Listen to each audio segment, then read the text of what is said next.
What's up, DAW Nation? Welcome to this week's episode of Behind the DAW with Divina, where we're going to be talking about unique music branding. We're also going to be talking about the best type of musical brands, the worst type of musical brands, and the 5 questions that you can ask yourself right now today to find your own unique brand. By the way, if you're brand new to this podcast, this is a podcast where I interview music producers, singers, songwriters, sound designers, music industry experts, anyone on that spectrum on an emotional, philosophical, branding, marketing, and music business basis. Basically, if there is anything that has to do with your music career that will help your music career, this is where you're going to learn it. So if you're not already subscribed to the Behind the DAW podcast, make sure to do so on whatever platform that you're listening and or watching on. We bring out content like this all the time. By the way, we have a free download that is associated with this video. There is a link down in the description, or you can go to dawnation.net/Tara. That is dawnation.net/TARA.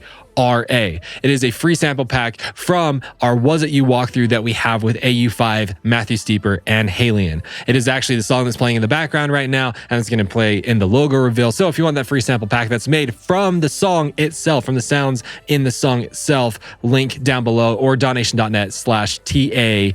And if you want to make the entire song of Was It You, learn all of the music production from AU5 and all of the vocal production from Halion and Matthew Steeper, this episode is sponsored by the Was It You walkthrough. It is a full course doing exactly what I just said. You can learn all the tips, tricks, secrets, and strategies from Matthew Steeper, Halion, and AU5. All the things that they did to them make that song. It's actually insane. I think there's like 17 hours worth of content, all kinds of goodies. If you want to learn more about that, you can click the link down below, or you can head on over to dawnation.net/WIY. Was It You? Makes sense. But DAW Nation, with all that said and all that out of the way, let's get into this week's episode of Behind the DAW with Divina.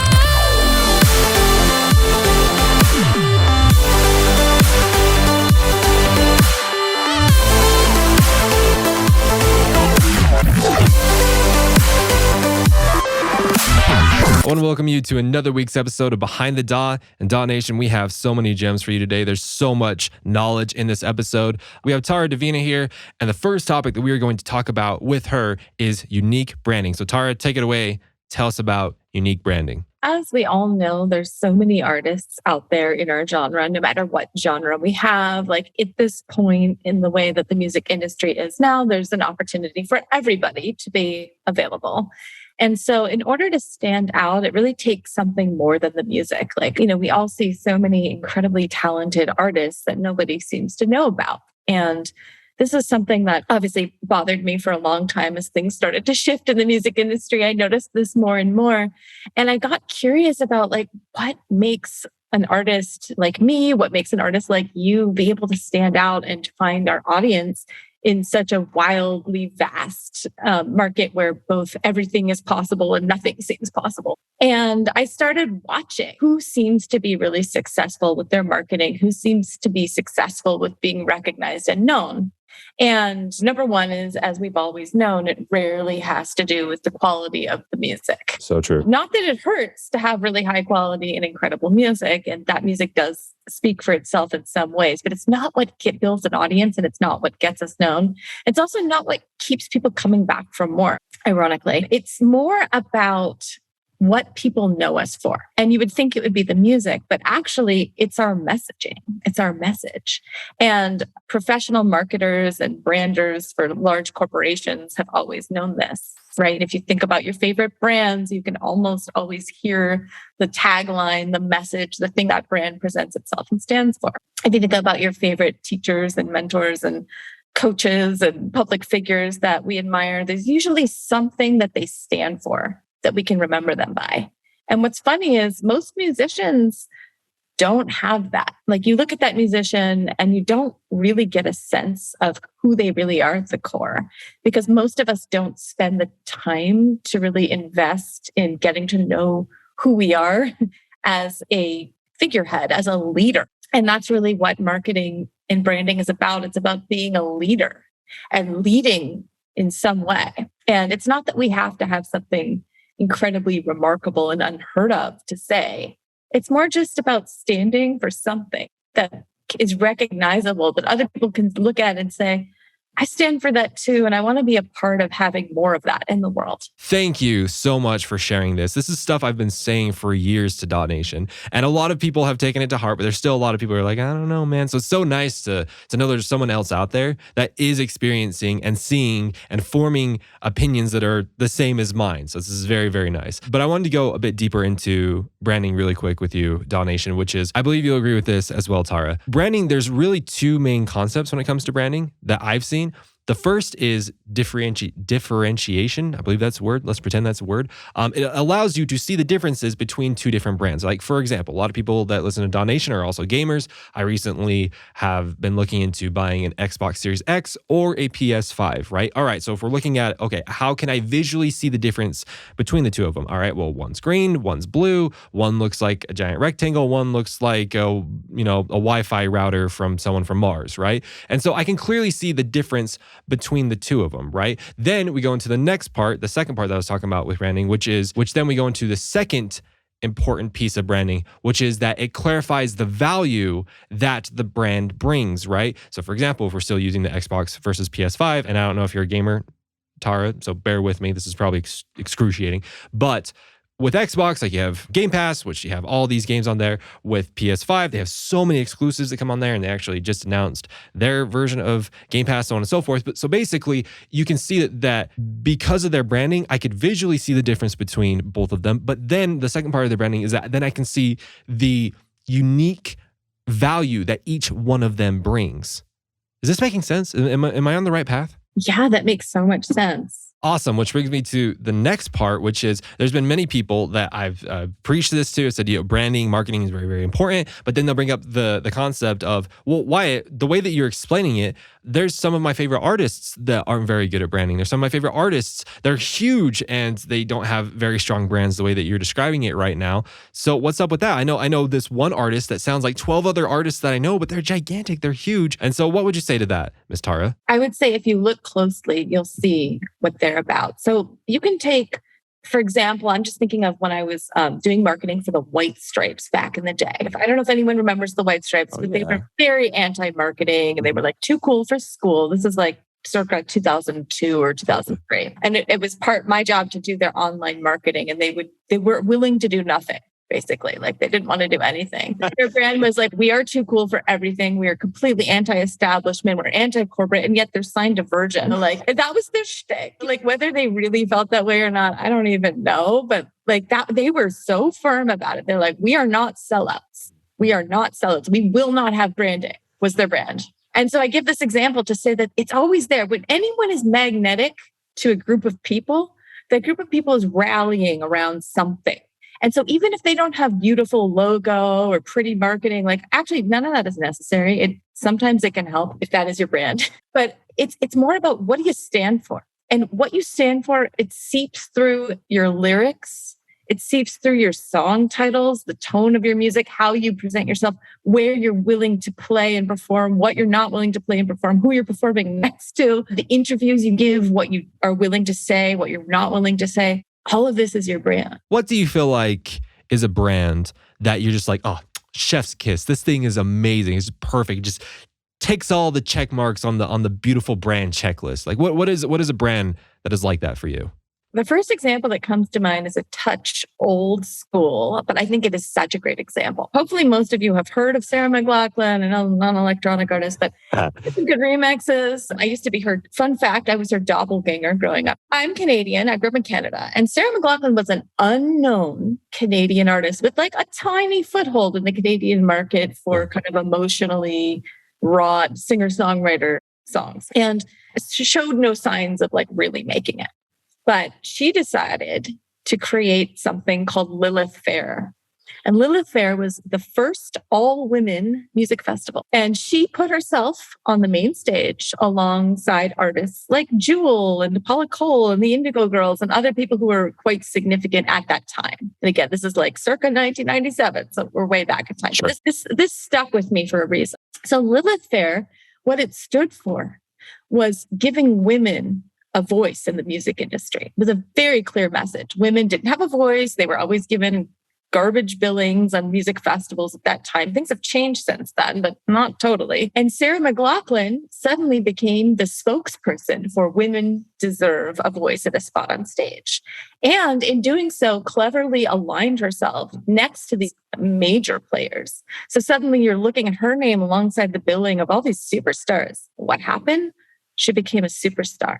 And her music, which was great music, don't get me wrong, but didn't exactly stand out that much, suddenly it blew up and it was huge. And she had quite an illustrious career, very successful. And Lilith Fair went on to continue. I think they did like a second run of it not that long ago. It was a hugely successful music festival. And so that to me is an example of like, how do you simply stand for something that, again, like women in the music industry, it's not like she was so wildly creative. No one had ever thought of this before. She was just brave enough to go out there and stand behind it and creatively position herself next to the people she wanted to be more like, to have the audiences. Oh my gosh, there was so much good in there. You know, one of the biggest things that stuck out to me when you're talking is the concept of standing on the shoulders of giants, which is basically finding the people in your industry that already have your audience that you have. And by associating with them, by being close to them, by being near them, whether in your work or literally physically being by them, you're able to siphon off some of their traffic, if you will, if that makes sense. Sometimes we call that the Dream 100. The inverse of that question is, what are some brands that you feel like are the opposite? Or you look at them and you're like, oh gosh, no, not these brands. No. They literally take your checklist that you had and they literally put an X through all of them. You're like, no, that's wrong. No. What are some brands like that? I would say number one, if they have a following, they're not doing anything wrong. Something is working. If you have people following you and you like who's following you and it's working, there's nothing that needs to change. Like my judgment of that brand is irrelevant. But if it's not working, okay, even if it's something beautiful, the brand looks amazing. And I actually see this all the time with brands that are way too vague. So it could be like, I stand for that I love music. Okay, that is not going to help, right? Like, yeah. I love music, or music production is cool, or I like gaming. Like, no, this is too vague. So the question is, what is your unique take on that? And this isn't the easiest thing to just know. So if you're listening to this and you're thinking, well, I don't know what that is, don't worry, you're not alone. It's not so simple. In fact, I spent years analyzing core messages, as I like to call them, from hundreds and hundreds of people and musicians and artists to start to get a sense of how to reverse engineer the process of stumbling upon this message. And so I bring people through a 4 to 5 question to help them get clear on their core message for this reason, because it can be kind of hard, right? So it's like you want a message that is not so specific that no one is going to resonate with it. You also don't want it to be so vague that nobody can say, oh, that is speaking directly to me. I see myself in that. And so there's this sweet spot in the middle where you're very recognizable, but you're not alienating 100% of the population. So good. And you said that there were like 4 to 5 questions, right? So can we know those? Can we know what those questions are? Yeah, I'll give you an example of a few of them. Awesome. So my first question is a very kind of morbid thought experiment. So I'm going to use you as the guinea pig here. So I want you to close your eyes for a moment and imagine that I am here telling you some very bad news, which is that this is your last 5 minutes of living here on planet Earth. You're going to die. Totally morbid. And the only silver lining is that we are recording this. And I have arranged for the answer to the question I'm about to ask you to be broadcast to every single human being on the planet and translated into every language imaginable, so that every single human being will hear this message as your leg. Are you ready? No pressure. I am of the opinion that I have never been more ready for anything in my entire life. So let's go. Let's check this out. Okay. The one rule is you have 5 seconds to answer the question. What is your final instruction to all the inhabitants of planet Earth on how to live their lives? Ooh, I would say the ability to critically think, because the ability to critically think will lead you to the truth in any concept. So basically think critically and cultivate the ability to think critically. Yes. Wonderful. So we're going to complete this thought experiment. You're going to live a long, healthy, happy, wonderful life. Now that we're back, I am curious, why do you think that was your instruction? Yeah, so that's a really good question. So, in a nutshell, I grew up in a very small town, a town of 200 people in the middle of Utah, and so I very much grew up in a atmosphere where critical thinking was not allowed. In fact, it was shunned. Right, I grew up around hunters and farmers, very small minded. I'm not saying that all hunters and farmers are small minded by any means. I'm just saying in my specific situation, it very much was like that, where anything that was opposite of what they had been taught or what their fathers taught or so on and so forth was very much like open rebellion, if you will. It didn't matter if we were talking about religion or politics or finances or marriage or raising children or schooling or anything, any concept at all. It was very much, this is the way it has been. This is the way it should be. It should not change, period, end of discussion.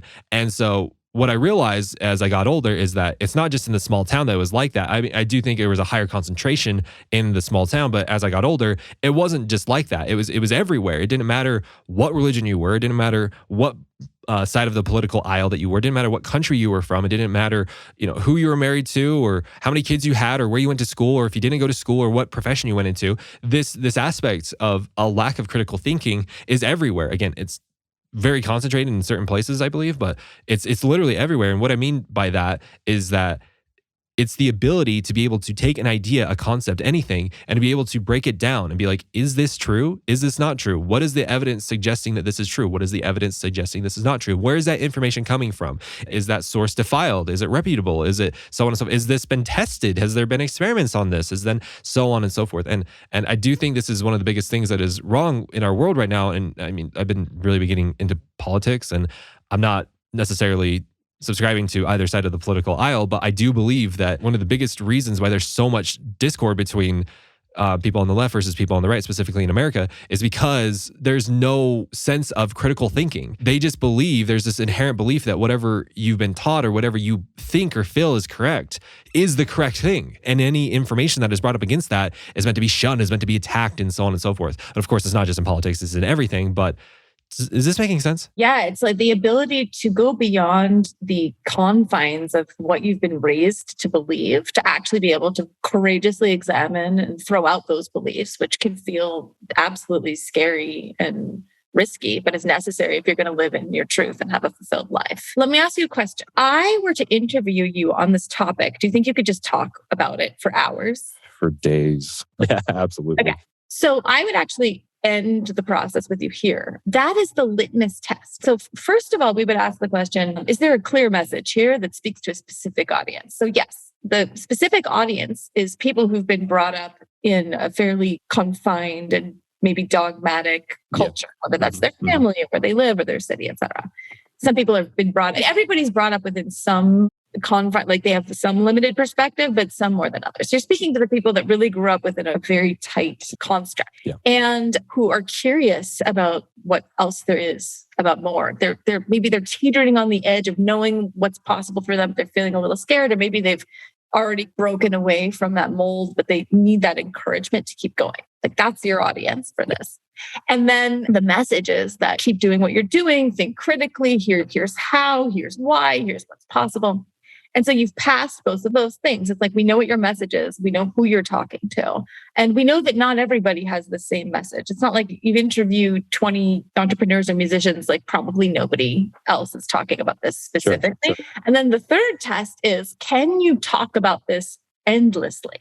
If you cannot talk about it endlessly, it's not your core message and it's not your brand. Oh my gosh, it's just so logical, just so rational, makes so much sense. And so thank you so much for describing that. So I'm assuming that this process that you and I just did is literally what you would do with anyone. Is that right? Yeah. And sometimes people's answer to that first question will be like, just love everyone. It'll be something a little too broad. Sure. And I have a series of other questions that I would ask them, and then we would synthesize it together. And I have a free course that's going to go up on my website at some point soon.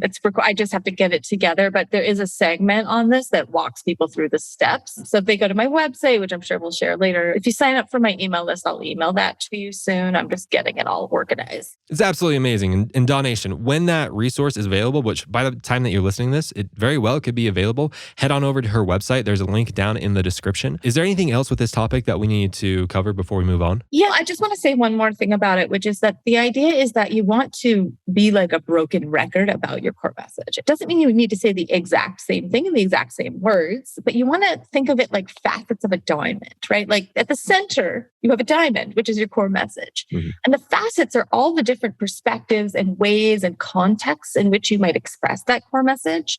And the people we need, all people, all humans need repetition for something to sink in. And we need to hear things 5, 10, 15, 100, 1,000 times before it really integrates and before we really start to associate someone or something with that concept. And so you want to be talking about something you'll never get bored of, that there's always something new to apply it to. And that's why it's so important to get your correct core message so that you're excited. It always feels fresh for you. You can always bring something new to it, but that there's always this golden thread, this common thread that goes between all of your interviews, your music, your songs, your marketing, your courses, whatever it is you're putting out into the world. People can start to recognize and expect what kind of values you represent and type of content they can expect to receive. Oh my gosh, this is so good. So for example, DAW Nation, our main core here is that you get to learn from people that are currently crushing it in the industry, people that actually have careers that are doing what you want to achieve, right? And so that is our common thread. And so we try and bring on as many people as possible to show that, right? We have Tara Divina here. She is obviously doing it. She has obviously made a career out of this, working in the music industry, has many, many credentials, and we want you to learn from her, right? We also have other producers. We also have managers. We have so many different types of people that's all focused around this thing, which is having a music career. And we're just presenting it in different lights so that it all comes together. To give you a real life example of outside of music, how this has actually worked for me, this idea of taking one concept and presenting it in different lights until it clicks, right? So as many of you know of the series Twilight by Stephanie Meyer, you know, it is been ruthlessly memed for like 10 years now. I watched the movie when I was in high school. I went with my girlfriend at the time. It was terrible, awful. I'm not into it. It wasn't a thing, right?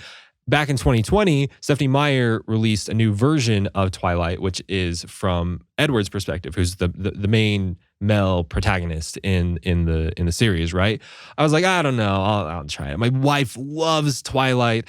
My wife is not the girlfriend I had in high school. Fun fact, little trivial thing, but I was like, all right, you know, like she really likes it. Well, I'll give it a shot, right? I read the book. Oh my gosh, like it was beautiful. It was probably one of the most beautiful books I've ever read. It's the exact same story. It's the exact same story that has always existed inside Twilight, but now it's presented in such a different way that I'm just like, I freaking get it. Like, this is beautiful. This is amazing. And it just clicked for me. And it's the exact same concept that we're talking about here. You have your main message, your main core thing that you are trying to portray, that you're trying to connect people with. And you just put it in different lights. You put it in different ways. And eventually, maybe like the first time you do it, it's going to connect with some people and not with some other people. Second time, it's going to connect with the first people and this new second group of people, and maybe not with the third group of people yet. But then you do it the third time, and it just compounds and goes and goes and goes. It's an unfolding process over time, and it's always evolving. But it can make things. It makes it so much more fun to market yourself as well. So once we understand the branding concept, we've implemented it. It's working. We'll call it the branding domino for now. Once we have the branding domino firmly set in place, what is the next domino that we're supposed to be working on? So once you've got your branding and you've come up with, well, I guess the next step is knowing how to then put it into words, how to articulate things, how to write properly, which is why I teach a writing course called Write to Sell Your Magic, which is all about how to word what you're about in a way that feels really authentic to you. So even if you're clear on your message, you may not be clear on like how to really word how you feel about everything, because ultimately, you have to be able to word it somehow, whether you're writing about it, whether you're speaking about how to put it into words in a way that people can truly hear you is the next step. And so that's what I usually guide people through. And just to give you an example of the kinds of things that I teach people, because it's not about like a marketing copywriting. It isn't about like, say this, but not that. Like, it's more about like, are you being specific enough? So an example would be if I say to you, I had fruit for breakfast. Not super memorable. Probably not going to think about that ever again. Oh, for sure. I'll forget about it immediately. But what if I said to you, this morning, I sunk my teeth into the most juicy, plump, red strawberry that was the sweetest I'd ever tasted. And as the juice ran down my chin, I thought to myself, this is the best strawberry I've ever had in my life. You're going to have thoughts about it. You'd be like, have I ever had a strawberry that's sweet? I'd like to have that experience. Like, who is she for describing a strawberry this way? I love that. You're like, it's going to create some thought or reaction or response, which is the key here. And it's memory.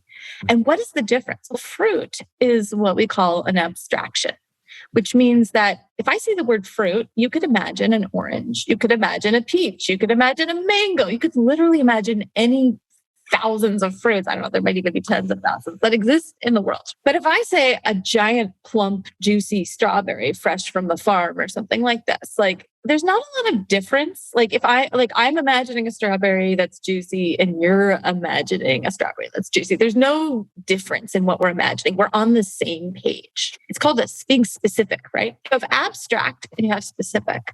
And if people don't know you, they need you to be specific, because they're not going to be able to make the assumptions or fill in the blanks. Once people know you, like when I'm coaching a client I've been working with for years, like I can say something super vague and they catch it. They know what I'm talking about. They can fill in the blanks. They've been hearing me say the same thing for years. So I can afford to be more vague with them and get into kind of wild, abstract concepts. But for someone who doesn't know me, I got to be specific. I got to give it to them. I've got to use language that is evocative. Like I might not say like, get more people to follow you, because that's whatever, they're going to forget me. I would say like, gain thousands of new followers every day on Facebook who can't wait to buy your music on Bandcamp or something. Not that everybody buys music these days, but so that is one, like that's the type of concept that I think is foundational for people, and it can be used again in an interview. It can be used in writing. And I think that is the next step. After you nail your core message, then it's time to learn how to put things into words in a way that's effective. So to put it into a phrase that we've used on the podcast before, this has to do with the temperature of the audience. At any given time, your audience is one of three temperatures. They're either cold, warm, or hot, right? If they're cold, they have no idea who you are. If they're warm, they kind of know who you are. And if they're hot, they know exactly who you are. And so no matter what, they're one of those three temperatures, and how you speak to each audience temperature is different, right? If they're cold, you're not going to be using the same words or the same phrases or the same concepts as you would if they were hot, right? So for example, with the strawberry, right? I was effectively a cold audience, and so you described it perfectly for me. Later on, if you're like, hey, Wyatt, by the way, I had another one of those strawberries, that's you're treating me as though I'm a hot audience, as though I know what's going on. I'd be like, oh yeah, I know exactly what you're talking about, right? This is the same concept, by the way, in life. You do this with friends all the time, or with loved ones. Like the way that I spoke to my wife when we first started dating is not the same way that I speak to her now. Like I've learned things along the way of how to phrase things, how to say things, how she likes me to do certain things, and that's completely fine. This also plays into what we call the brain calorie meter, right? Which is how many brain calories does someone have to exert or spend in order to understand your message, right? So if, let's say someone is of the cold audience and you're speaking to them as though they are hot, of the hot audience, that is going to be a tremendous amount of brain calories that they are going to have to exert in order to figure out what you are saying. You do not want that. That is a big no-no. This is a big no-no, right? We want to spend the least, or we want the people that we're sending our message out to spend the least amount of brain calories as physically possible, right? Okay, I think we beat this into the ground at this point, at least I have. And so now let's go on to the next domino. What is the next domino in this process? So the next piece is to pick your platform, like decide where you're going to focus your energy and attention. And generally, unless you have a lot of support, you're probably going to want to pick one to start. One social media platform to focus on, one music platform, which you're going to pick Spotify because it's the biggest, or YouTube, technically bigger. But so you want to pick a platform to be heard. I always suggest that you pick the platform that you use. Okay, so if you don't use a platform, I wouldn't try to make a name for yourself on that platform. It's going to be tough. People can feel it when you're not really into it. It's not something you're engaged with. It doesn't have the same impact. So if you use Facebook, focus your attention there. If you use Instagram, focus your attention there. If you're a TikToker, that's where you want to go. Heck, if you're on Pinterest, focus there. And start to show up consistently on that platform. And this showing up consistently sounds so simple and so easy, but it is the piece that most of us struggle with the most, and most of us can't keep going. And I have all sorts of strategies as to how to do that. Like just an example of one strategy is how to reuse, recycle, and repurpose content. So we're not reinventing the wheel every single time. There's like one piece of content can be used 20 different ways. And so there's all sorts of things I would say about that, but consistency is the key. If you consistently show up with a great core message on a platform that is well articulated, you are going to be able to rock it as long as you know how to sell. You just saved a significant amount of producers, a significant amount of time by not having to go to every single social media and waste their time because their audience wasn't even there in the first place, right? Picking the platform where you literally spend your time is one of the smartest things ever, because that is more than likely where your audience is going to be, right? I'm sure you're familiar with who Russell Brunson is. He's amazing. He teaches this concept of going where the fish are, right? I grew up in a small town, of course, so I am very well versed in fishing. If you want to go fishing for salmon, there's a place where you go. If you want to go for trout, there's a place where you go. If you want to go for, I don't know, apparently I'm not well versed in fishing as much as I thought. Catfish, that's the thing, 100%, more than likely a thing. Anyways, you have to go to where the fish are. So you have to go to the place where your audience is. It doesn't make sense for you to go spend time on Pinterest if that's not where your audience is. So I completely agree with what you're saying. You are your audience. Go where your audience is. 12 out of 10. I love it. Let's keep going. What's domino number 4? So first of all, you have to know what you're selling. All right. So it could be something, perhaps you've chosen a goal like, I want more listeners on Spotify so that I can eventually have an income that is somewhat significant from streaming platforms. That could be a goal. Another goal might be like, I want to make a bunch of money from merch, from software, from whatever it is that you're selling, from courses, from teaching, etc. So decide what you're selling, decide how much you're selling it for. Cool. These are all big decisions. You want to sell something that goes along with your core message. Number one, you want to price it in a way that you're going to be ecstatically happy to receive the amount that you're pricing it for, not based on what you imagine people might pay. This is a whole world of something we could explore for hours. But once you've done that, then you decide, where do you want to send people? Do you want to send people to something you're offering for free and get them on your email list and start to speak to them that way, which usually is the best strategy. In some cases, you might simply send them somewhere to pay for something immediately. Again, it depends who you're talking to make that decision. Usually it's smart, though, to get someone on your email list. I'm sure you've spoken about this a lot. So you've decided what you're selling and where you're sending people. And then you have to, and that there are a million ways to sell. It's about finding what feels comfortable for you, what feels exciting for you, what feels comfortably uncomfortable for you, pushing your edges, but in a good way that leads you towards growth, and get really comfortable with that form of selling. And there's something that will work for everyone, but you got to sell. And one of my favorite mentors said something to me years ago that stuck with me for a long time, which is that she said, I feel weird if I don't sell something every day. Okay. And I was like, what? You sell something every day? Like, even I could show up every day and like offer something for sale and have someone purchase it. And like, this woman is a multimillionaire entrepreneur, and it really rewired me. I was like, oh, I can sell every day. Like every day, something should be available for sale. There should be some piece of content working for me. For example, like a podcast that I've recorded that could be listened to any day of the week by anybody. It's like how you can get your money working for you by investing and getting returns. You can get your marketing working for you by investing in seeding content and planting seeds all over the internet so that people can find you and you can have those happy serendipitous coincidences or accidents of people stumbling upon your content and then making a purchase. And they're really not accidents. It's just about planting those seeds and being really clear in what you're selling and knowing what you're offering and being able to word it in a way that is really clear around a core message that is really impactful. There was a significant amount of gems in that last part. I'm going to focus just on one really quickly that stood out to me, which is this concept of that so many producers, so many artists have come to me and they're like, Wyatt, like I can't get behind the marketing thing. It's gross. It's slimy. It's car salesman-y. Like I can't do it. It's just, there's no way that I can be a true artist and also focus on this marketing business side.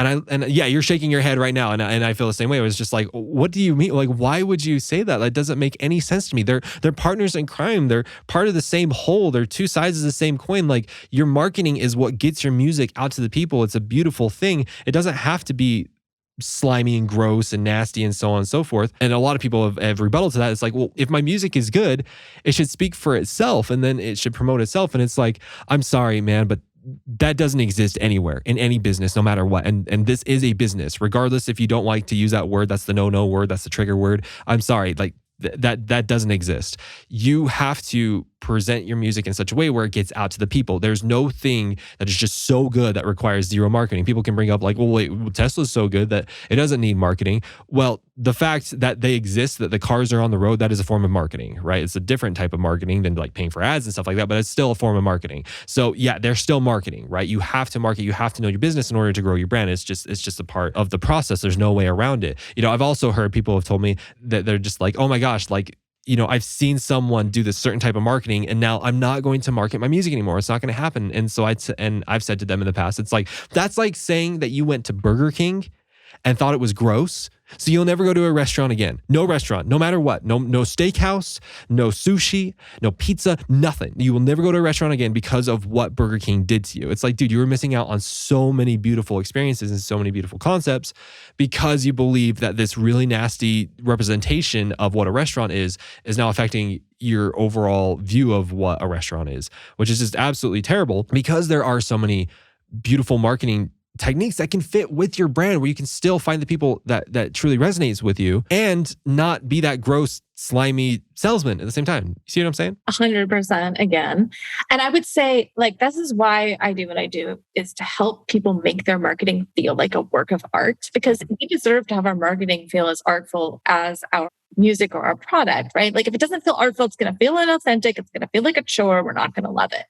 And I would just say there's always a way to make it artful. There's always a way to make it feel really authentic. And you never have to settle for marketing that feels like anything less. And there's often really clever ways of doing it. Like an example I love to share. A friend of mine is a really successful branding photographer, and she started from scratch, from nothing. And this is what she did. She would do a photo shoot with someone and she photographed entrepreneurs. And so she would have these beautiful photos and she would post a few of them and then celebrate the person she was photographing. So she would say, Wyatt is this incredible entrepreneur and here's a million amazing facts about Wyatt and some beautiful photos of Wyatt. And she didn't even have to say like, and I have packages for sale and come buy them. The marketing spoke for itself. All she was doing was highlighting amazing people that she's working with. But immediately people would then say, oh, I want to be featured by this woman. I want to be highlighted and celebrated. I want photos that look like that. Obviously, when I need photos, I'm going to go to her. Or I wasn't thinking about photos, but now I am. And you can bet none of this felt inauthentic. What is she doing? She's sharing her art, celebrating her art, sharing it. She never has to brag about herself once. She gets to brag about other people. Genius. And now she's someone who's made millions and millions of dollars. This interview has been just incredibly refreshing just because there's so many things that you have been saying that I've been saying for years. But, some people are just like, I don't know why you're just this kid in Utah. And I'm like, dude, I'm living it. I talk to people all the time who are living it as well. Like we see the data, we know what works, we know what's going on. So it's just very refreshing to know that there's someone else out there that confirms my opinions, my data, so on and so forth. So we're getting close on time here. And so to wrap this all up, not that we want to wrap it up, we want to respect your time. Is there anything else that we want to talk about before we wrap this all up? Like, is there any call to actions or any final messages or anything like that you want to discuss before we wrap up? I would say get support. And support can look a number of different ways, right? Support could be having an accountability partner that you work with that helps you stick to your goals. Support could be having a mentor or a coach help you through those difficult spots. And like none of this, you don't have to have that, but it will help you move so much faster if you do. Somebody to point at your blind spots, to give you guidance, to keep you moving forward, etc. Support can also look like hiring people to help you. So an example would be you can learn to produce your own music. You can hire a producer, right? Both are perfectly reasonable paths. Both have their pros and cons, their advantages and disadvantages. One isn't better than the other, but one is going to move a lot. So if you are a musician who does not want to invest time in producing your own music, you hire a producer. If you are a marketer who needs some support with your marketing, maybe you need a virtual assistant to help you get things out there. Maybe you need a copywriter or a copy editor to help you with your marketing. Like, who knows? Maybe you need a graphic designer to help you with your logo, etc. Don't be afraid to invest some money. Even if you think you don't have any, it's worth it in yourself, in your business, to get the support that you need, because it really is true. It takes an investment to make money, right? Like you have to give money to make money, even if you think you have none. I've seen it time and time again. Wise investments in yourself will have an incredible return.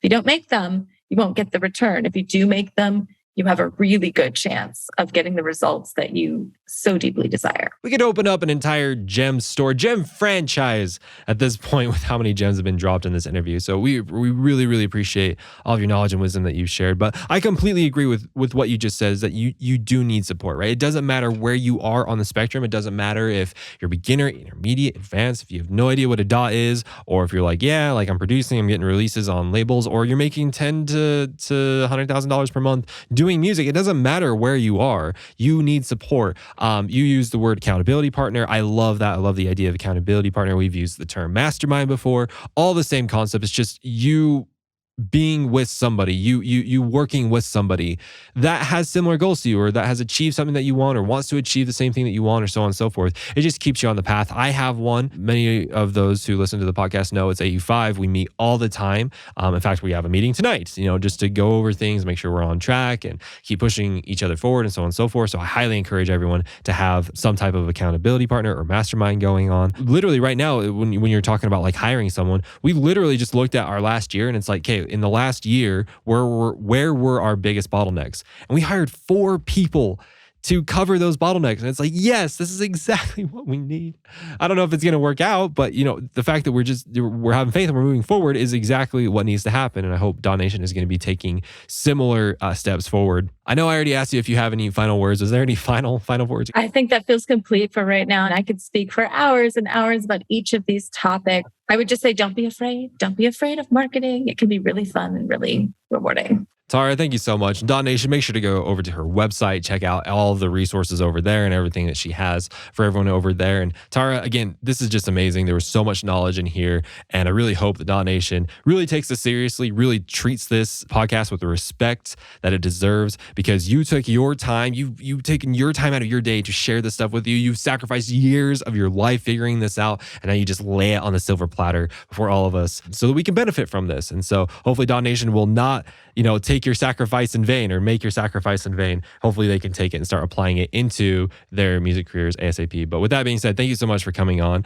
and we'd love to have you on again sometime. Thank you so much for having me. It's been such a joy to have this conversation with you. DAW Nation, don't you dare forget that there is a free download down in the description, or you can head on over to dawnation.net/Tara, Tara. It is the Was It You free sample pack. You got to go grab it. It's amazing. It's free. It's begging for you to go grab it. Anyways, if you enjoyed this episode, make sure to like, comment, subscribe. You know all the good stuff. You know all the wonderful things. We have tons of other episodes, but DAW Nation, listen to me. You are not done. You're not finished here. You have homework. I have things for you to do. Now that you have enjoyed this episode, I highly encourage you to go check out the episode that we just did with She Is Jules. If you enjoyed this episode, you're going to love that episode, okay? By the way, there's a free download over there as well for her free vocal sample pack. For She Is Jules' free vocal sample pack, you can head on over to dawnation.net/She Is Jules. SHISJULES. I'm still learning how to spell. It's incredibly difficult. Anyways, so with that being said, we'll see you over there.